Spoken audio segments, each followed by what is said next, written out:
For some 20 years, the email would periodically land in my inbox. The sender was well-intentioned, but I was troubled. Presented with a long list of Jewish Nobel Prize winners compared to a paltry number of Arabs or Muslims, I was at a loss as to how to respond. Yes, I'm pleased when a Jew, or an American for that matter, wins a Nobel Prize. Delighting in the achievements of one's people is normal. The contrast to this small number of Arab or Muslim prize winners, though, was troubling. The sender seemed to be proclaiming that Jews are smarter, perhaps even better, than Arabs or Muslims. Even if I were convinced that a tally of Nobel Prizes would warrant such a conclusion, I wondered why my correspondent felt the need to tout that supposed superiority. Every human being is created b'tselem Elohim, in God's image. None of us is inherently better than anybody else, whether individually or in the ways we're grouped.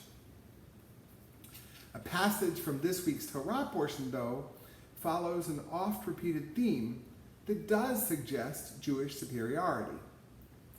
And the Eternal has affirmed this day that you are, as promised, God's treasured people, who shall observe all the commandments, and that God will set you in fame and renown and glory, high above all the nations that God has made, and that you shall be, as promised, a holy people to the Eternal your God. Throughout our history, Jews have debated those words. Rabbi Noah Satat writes, Rashi viewed the word treasure as demonstrating that the Israelites are prized in the eyes of God in comparison to all the other people. The 15th century commentator Sforno had a different, more egalitarian take. Even though God values all people, you will be special above others because you will act as a sovereign people of priests, instructing all of humankind to worship God together. I was raised in a Reformed Judaism that adopted Sforno's view. Jews are chosen with a special responsibility, but not to be superior or more beloved by God than any other people. Reconstructionist Judaism, by contrast, rejects the notion of chosen people altogether. As Rabbi Deborah Waxman explains, even if the concept is reinterpreted, it still implies a hierarchy and thus lends itself far too quickly to chauvinism and other anti-democratic behavior.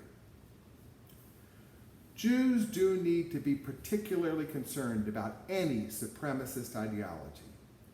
Throughout much of the last 2,000 years of Jewish history, our people has been oppressed by Christian or Muslim supremacists.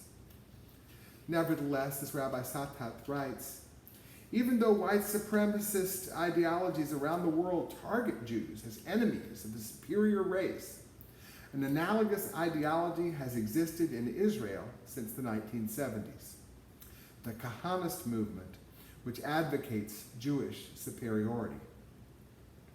Rabbi Meir Kahana immigrated to Israel from New York in 1971, following several convictions for acts related to domestic terrorism in the United States.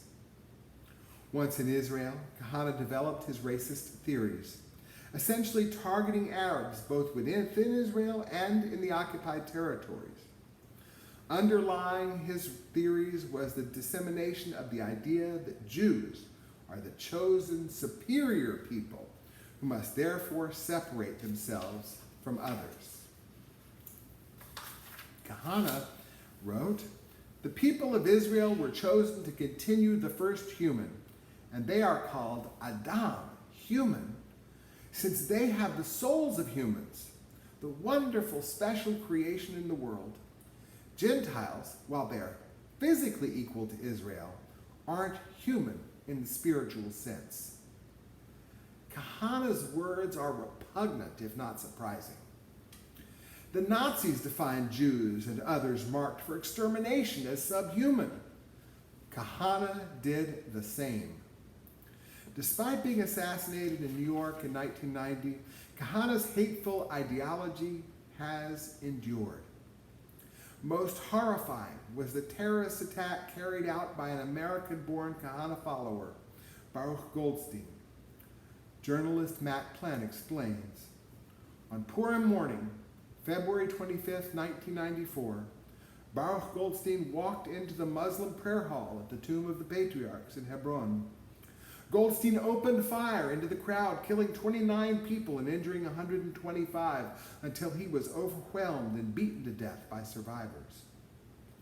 While the bulk of Israelis, including the Orthodox establishment and many West Bank settlers, abhorred Goldstein's mass murder, he and his infamous act continued to be celebrated by racist Jewish supremacists. As Plen writes, Goldstein was buried in the Meir Kahana Memorial Park in Kiryat Arba. A plaque near the grave reads, "To the holy Baruch Goldstein, who gave his life for the Jewish people, the Torah, and the land of Israel." The grave became a site of pilgrimage for the Jewish extreme right. Disciples of Kahana and Goldstein continue to spread their racist, hate-filled rhetoric, often accompanied by terror. Our Reform Movement's Israel Religious Action Center bravely and consistently confronts them, bringing these violent Jewish supremacists to court and working to keep them out of Israel's Knesset. As Rabbi Satat writes, one of Kahana's most prominent students, Bentzi Goldstein, continues to manipulate the Torah for purposes of hatred, adopting Kahana's methods and ideology. Under the guise of working against assimilation, he established a hate group focused on Arab men, inciting against them and advocating against their employment. Their goal is to deter Arabs from visiting or working in mixed areas in central Jerusalem. Goldstein regularly incites hatred against Arabs and Christians on his Twitter account. After years of monitoring, 90 complaints placed by the Israel Religious Action Center and 3 appeals to the Supreme Court, Goldstein was charged in 2019 and is set to face trial. The Israel Religious Action Center has continued to work, often successfully, to keep Kahanists like Goldstein off ballots for election to the Knesset. Although the current Knesset does include the notorious Jewish supremacist Itamar Ben-Gvir, who was convicted of inciting racism and supporting a terror group after holding up signs reading, "Expel the Arab enemy." Often, when conversion candidates first speak to me about Judaism and the Jewish community, they will tell me that they appreciate our openness and tolerance. I'm grateful for that assessment, particularly because I understand it to reflect people's experience with Reform Judaism and Congregation B'nai Israel.